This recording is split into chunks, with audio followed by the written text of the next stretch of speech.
Quiero saludar a dos personas que hoy nos van a platicar de estos nuevos virus, bacterias frente a las vacunas, del tema del sarampión, del tema, pues de todo lo que hay en el ambiente que tiene a una parte de la población en México, pues con gripes que no se entienden de dónde vienen, virus muy raros, bacterias mezcladas con virus, en fin. Doctor Francisco Moreno, con mucho cariño te saludo, médico internista, infectólogo del Centro Médico ABC, una eminencia.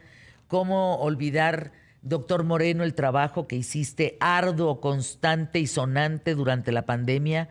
Los llamados que hiciste. Fuiste una voz en México de cordura, de información, de criterio, Nos diste rumbo, doctor. Mientras desde la mañanera decían, no, no se pongan el cubrebocas, tú dabas unos mensajes muy contundentes de muerte, de cómo teníamos que cuidarnos, que nos hizo bastante bien como país, mi querido Francisco Moreno. Y está la doctora Verónica Carrión, epidemióloga, directora médica de Vivien. Francisco, los nuevos virus y bacterias frente a las vacunas. Aquí tengo una duda muy importante.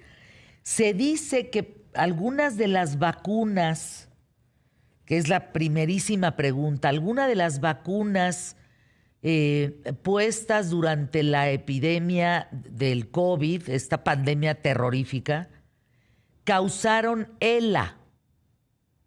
¿Es síndrome? ¿Es correcto decir síndrome, doctor? Sí, es una enfermedad, ELA. También le llaman la enfermedad de Lou Gehrig, porque fue un beisbolista que pues padeció la enfermedad y desafortunadamente a partir de entonces se hizo más evidente esclerosis lateral amiotrófica, por eso las siglas de ELA. Y bueno, Fer, yo te diría que lo que ha pasado es que para esas cuestiones en donde no tenemos explicación, desafortunadamente la gente ha decidido que las vacunas pueden ser esa explicación. ELA, pues existe desde tiempos de Lou Gehrig, que es un beisbolista que pues estuvo en este mundo hace ya muchos años, y para cualquier desgracia que tenemos, tratamos de buscar una explicación. Y al no tener una explicación, porque hay muchas cosas que suceden por el azar, porque biológicamente pues estamos destinados a tener desafortunadamente a veces enfermedades, pues culpan a algo nuevo y lo nuevo que hubo fue la vacuna. Déjame te cuento algo. Se aplicaron 13.000 millones de dosis, es decir, somos 8.000 millones de seres humanos viviendo en el planeta y se aplicaron 13.000 millones de dosis. Es evidente que cuando se aplican tantas dosis, pues va a haber algunos efectos colaterales. Sí hay algunos efectos colaterales que están asociados a las vacunas, sí, pero el beneficio de la vacuna fue muchísimo mayor que el daño que pudo haber generado. Yo platico una historia personal. Mi esposa, mi primera esposa falleció desafortunadamente en el 2018, en enero, por una hemorragia cerebral, un aneurisma que se reventó. Y yo digo que si hubiera habido vacunas de COVID, pues le hubiéramos echado la culpa a eso, porque fue una tragedia en la que no encontrábamos una explicación y que es muy fácil entonces buscar algún culpable. Es triste, pero nos deja más tranquilos pensar que sí hay una explicación a lo inexplicable. Entonces, doctor, no hay ninguna prueba que diga que cualquiera de las vacunas, no importa la marca que se pusieron en la pandemia, haya provocado más ELA, más esclerosis Absolutamente no. lateral amiotrófica. Amiotrófica. Absolutamente no. ¿Por qué ha crecido tanto el ELA, doctor? Yo sé que no es tu rubro, pero, oye, yo tengo 4 personas a la redonda, doctor. Mira, lo que ha pasado también es que se llega mejor al diagnóstico. Es decir, antes mucha gente moría de una parálisis que no tenía explicación, a veces se culpaba que fuera Guillain-Barré, a veces se culpaba que fuera esclerosis múltiple, porque son enfermedades que pueden dar síntomas similares. Y la esclerosis lateral amiotrófica es una enfermedad muy particular porque nada más afecta a los músculos y no afecta a la sensibilidad, pero hay pues cada vez ¿Y maneras de la hacer pruebas conciencia? exacto, más claras.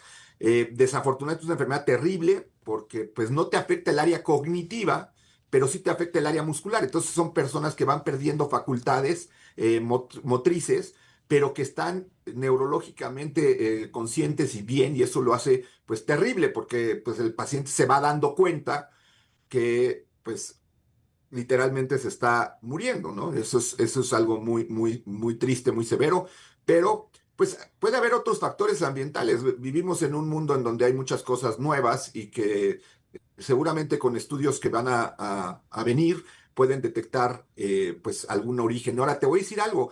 Dentro de esta crítica que hay a las vacunas, se está haciendo una vacuna de RNA mensajero precisamente para prevenir ELA. Entonces, ¿De qué? A ver, yo te más cambio despacito, todo. doctor. Espérame. Eso es una notición. A ver, espérame, Sí. más despacito. ¿Qué dijiste? Mira, en el nuevo desarrollo de vacunas de RNA mensajero, no solamente se están haciendo vacunas para enfermedades infecciosas, se están haciendo para enfermedades inmunológicas, para cáncer. Entonces ya hay en fase 2 una vacuna para cáncer de páncreas, para prevenir cáncer de páncreas, y hay una vacuna que se está probando para hacer para esclerosis múltiple y para esclerosis Híjole. lateral amiotrófica. Entonces, no, la tecnología probablemente nos ayude a evitar más casos en un futuro. Doctora Verónica Carreón, México enfrenta la detección de casos de metaneumovirus humano, que es un virus respiratorio, que es como un resfriado tirándole más fuerte a neumonía, en lugares como Aguascalientes, Colima, Chihuahua, Nuevo León y Puebla. ¿Qué sabes al respecto? Mira, todos los años en la vigilancia que se realiza por parte de las unidades hospitalarias del Sistema Nacional de Vigilancia Epidemiológica para enfermedades respiratorias, se vigila tanto COVID, se vigila tanto influenza como otros virus respiratorios, entre ellos metaneumovirus y rinovirus, que son otros de los virus que siempre se han vigilado y que finalmente cada año pues tenemos un pico de alguno de estos. Es lo que llamamos un resfriado común, que no sabemos exactamente qué es, no es una influenza, no es un COVID, pero puede ser un rinovirus o un metaneumovirus que generalmente, pues como todos los virus respiratorios, pueden ocasionar una neumonía, sobre todo en pacientes que no tienen los cuidados adecuados, sobre todo en pacientes que tienen alguna condición de inmunosupresión, los diabéticos, por ejemplo, hipertensos que no estén controlados y todo, y que lógicamente pueden tener sus complicaciones. Y la complicación de todos los virus respiratorios generalmente es neumonía. Doctor Moreno, Francisco Moreno, hay un equipo internacional de investigadores coordinado por Stanford Medicine que desarrolla una vacuna nasal. ¿Qué sabes de esto? Es una vacuna nasal experimental que podría, pues de manera simultánea, proteger virus, bacterias y alergias respiratorias. ¿Esto es un hecho? Sí, mira, y es algo interesante. Nosotros adquirimos estos tipos de virus que comentaba la doctora Verónica a través de la vía respiratoria. Y nuestras defensas, muchos de los vacunas, lo que genera o nuestra inmunidad que tenemos, genera anticuerpos que van a actuar ya que se detecta que la infección está presente en nosotros. Es decir, de alguna manera se evita la colonización del virus en nuestras fosas nasales, en nuestra vía respiratoria. Por eso, muchas de las vacunas lo que se dice que hacen es evitar que sea una enfermedad grave. No te previenen la infección, pero evitan que la enfermedad sea grave. Entonces, ¿dónde se adquiere la enfermedad? Pues a través de la vía respiratoria. Y lo que se están haciendo estas vacunas nasales es generar que tu protección esté en el sitio en donde va a entrar el virus. Entonces, automáticamente y por lógica, vas a tener una mucho mayor protección contra esos virus. La vacuna que se está probando es una vacuna que tiene a los tres virus más importantes asociados a infecciones respiratorias: virus sincicial, influenza y COVID. Entonces, esta vacuna aumentaría en mucho la protección, no solamente para que tengas una enfermedad más grave, sino para que te infectes y por lo tanto para que sigas contagiando.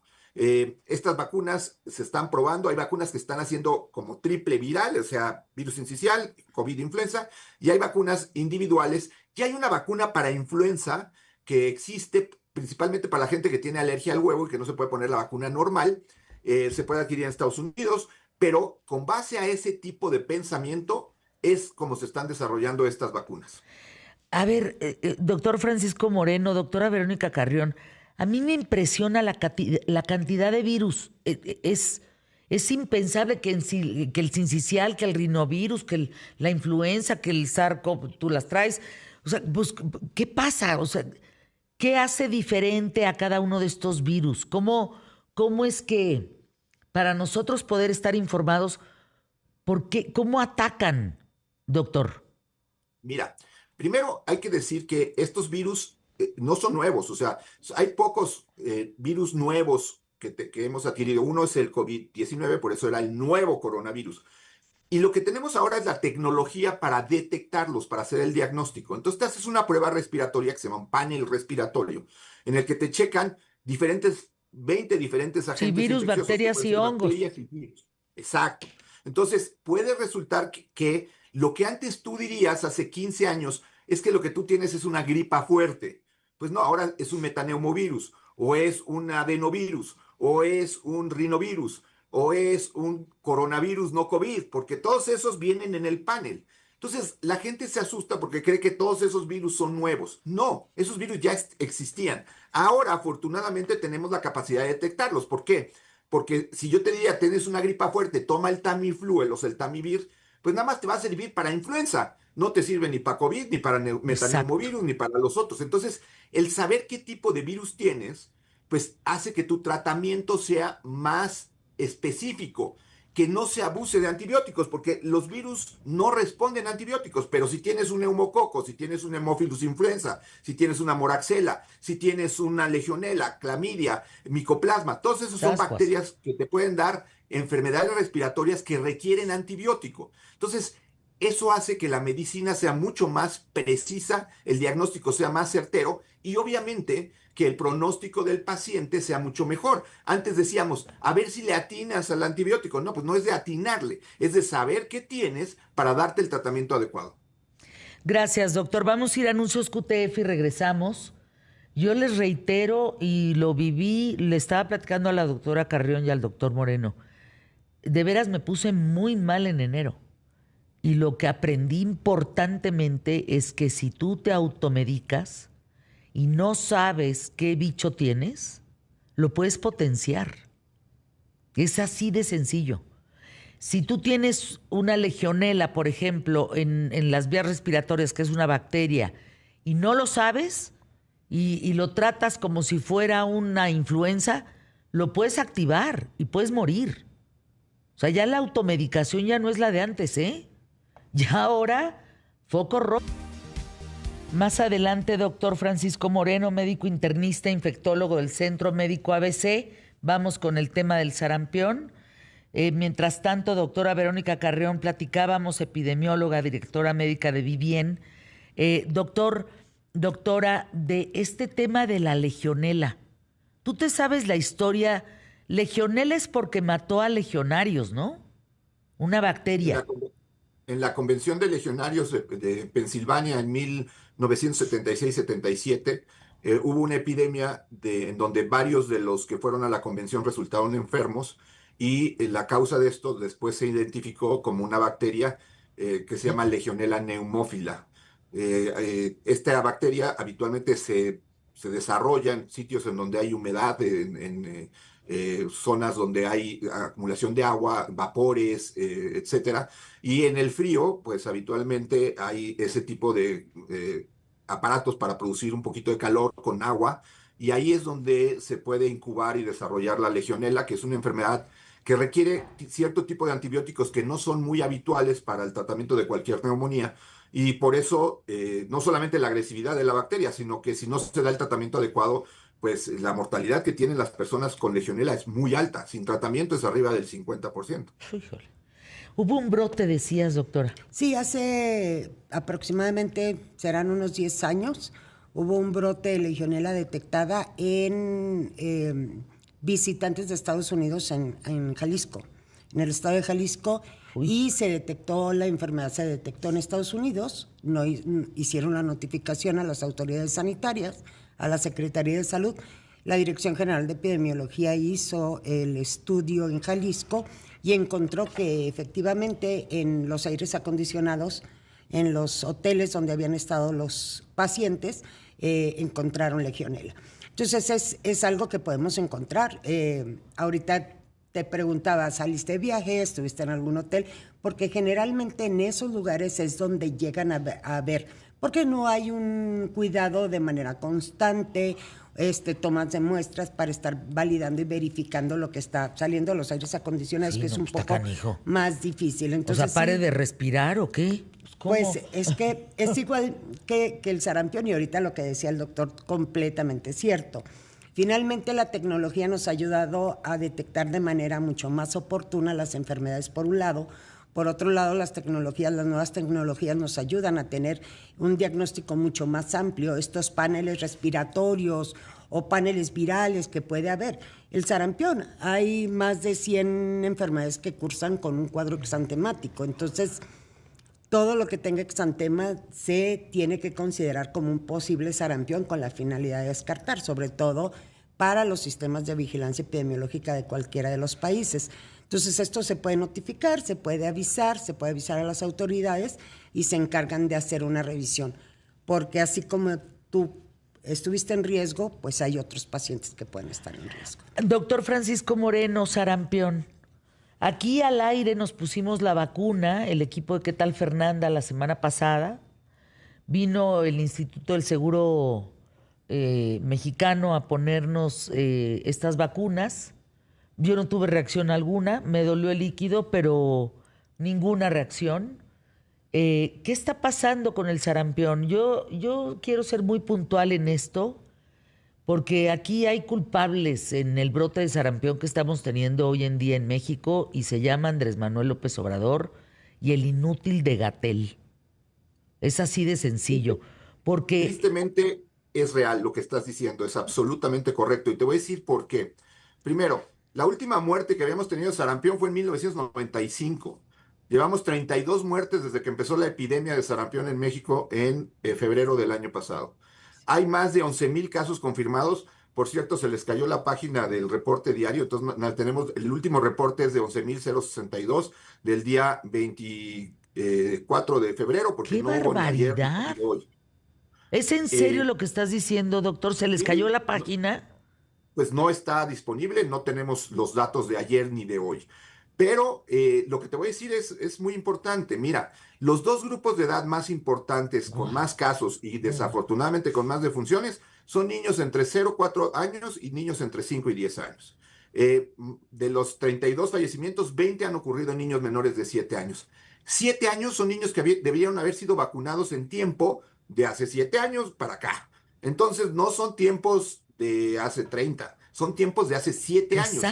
¿Y qué fue Exactamente. lo que sucedió? Y sabemos que cayó la vacunación, no por la pandemia, sino por una falta de adquisición, distribución y aplicación de las vacunas. No hubo semanas nacionales de vacunación, no hubo una cultura de vacunación como teníamos, no había vacunas, entonces era mejor decir, pues no hagamos nada porque pues no hay vacunas. Y en lugar de tratar de ir a buscar esos niños cuando acabó la pandemia, pues nos quedamos en lo mismo. El dinero que se debía haber utilizado en vacunas se utilizó en obras que ya conocemos su destino y la tristeza que estamos viviendo hoy, la tragedia, el Claro. crimen, la negligencia es debido a esa mala planeación. Si la vacuna es el cimiento de la medicina preventiva y los niños es lo más importante que tenemos y ahí no se hizo lo que se tenía que hacer, pues por eso podemos entender la situación de salud que tenemos actualmente en este país, en donde la salud está totalmente olvidada. No, no puedo creer. O sea, la página se les cae el día 24 de febrero con 11,000 casos de sarampión. Tenemos 11,062 casos reportados desde que inició la pandemia y algo más importante, Fer, 4,618 casos en el 2026. Es decir, prácticamente el 40% de los Ujule. casos han ocurrido en estas 8 semanas. ¿Qué te dice eso? Que la epidemia está en su máxima actividad. Y si tú te metes a la página, desde el día 24, desde ayer, que fue el día 25, y el día hoy, no hay actualización de datos porque pues porque la página no aparece, no está disponible.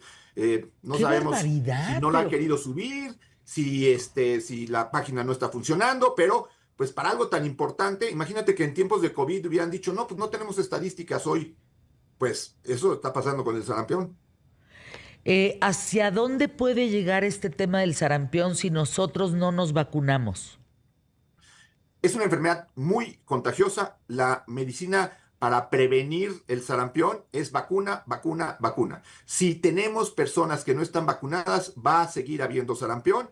Si hay sarampión, va a seguir habiendo desafortunadamente defunciones por sarampión. Y algo de lo que no se habla mucho, Fer, secuelas neurológicas de sarampión. ¿Cómo? Es una enfermedad que puede dejar en los niños problemas cognitivos, problemas visuales, problemas auditivos. Es decir, es una enfermedad que deja secuelas. No solamente te puede ocasionar la muerte, sino también te puede dejar con ciertas deficiencias neurológicas que van a afectar el resto de tu vida, porque si eres niño y te da esto y pierdes el oído, pues vas a tener un problema el resto de tu vida.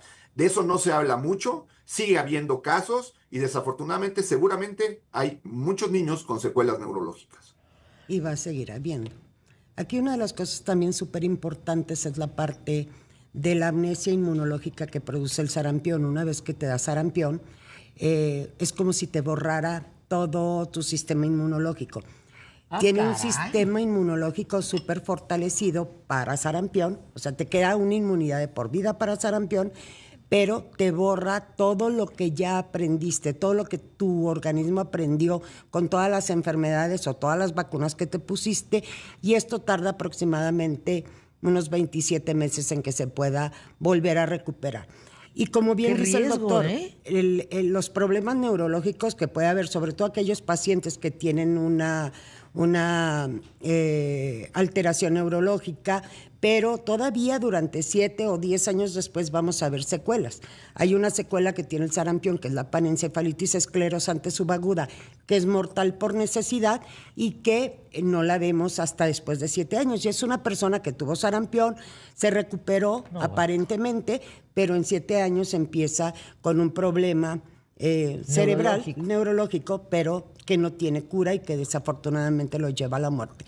Entonces, estamos viendo casos, un número de casos mucho más grande que lo que habíamos tenido después de la última epidemia que tuvimos en México, que fue en 89-90. ¿Cuántos casos hubo entonces? Fueron más de 80,000 casos en esos 2 años, pero fue la última epidemia que tuvimos. De ahí las actividades de sarampión, de vacunación contra sarampión se incrementaron, y en 1993, con la finalidad de evitar el brote de 94-95 que se esperaba, se hace una vacunación masiva. Y de ahí, en 94, precisamente inicia el proceso de eliminación. En 1991 solamente 5,000 casos tuvimos, ahorita ya tenemos más del doble. Y muertes, como bien lo dice el doctor, en 95 la última muerte, ya íbamos por 30 años sin muerte y desafortunadamente y ya empezamos, van 11,062 32 muertes. Gracias, doctora Verónica Carrión, epidemióloga. Doctor Francisco Moreno, ¿qué herencia le dejaron a la presidenta Claudia Sheinbaum? ¿Qué herencia de verdad? Por todos lados, un desastre, haciendo esfuerzos para llegar con la vacuna del sarampión y tratar de resarcir el daño causado por 2 personas que conocemos su nombre y apellido, que es López-Gatell y Andrés Manuel López. Es impensable la herencia que dejaron. Muerte, más muerte, más muerte, más muerte y más muerte, pues en México. Eso que dices, Fer, es importante también comentarlo. El esfuerzo que está haciendo el gobierno actual por tener una vacuna que es confiable, adecuada, que es segura, es muy grande. Pero el problema que tenemos es un problema de herencia, es problemas de muchos niños que están pues en la calle, que no recibieron la vacuna y que son presa de sarampión. Entonces sí es un problema heredado, pero hay que reconocer que es un problema heredado, porque el no reconocerlo también es otro error. Gracias, doctor.